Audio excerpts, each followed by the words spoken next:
Bank Nifty एक major consolidation रेंजमध्येच आहे, ज्याची अप्पर रेंज आहे 55,561 आणि लोअर रेंज आहे 52,775 म्हणजे 52,700 या रेंजमध्ये बँक निफ्टी फिरत आहे.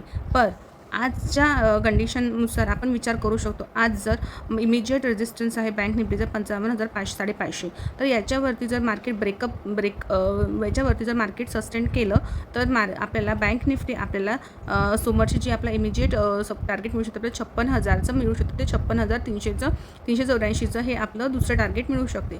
आणि जर ही एक रेंजची ब्रेकडाऊन केली, 53,500ची रेंज ब्रेकडाऊन करून खाली जर मार्केट सस्टेन केलं तर आपल्याला 52,775 ते 52,000 हे आपल्याला सेकंड टार्गेट डाऊनसाईड साईडला मिळू शकतात.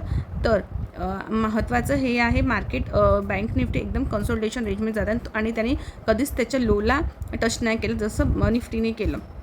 तर याच्यामध्ये हायर पॉसिबिलिटी आहे की बँक निफ्टी 55,500-550च्या वरती सस्टेन करून अपसाईडला जाण्याचा प्रयत्न करेल. तर भेटूया उद्या.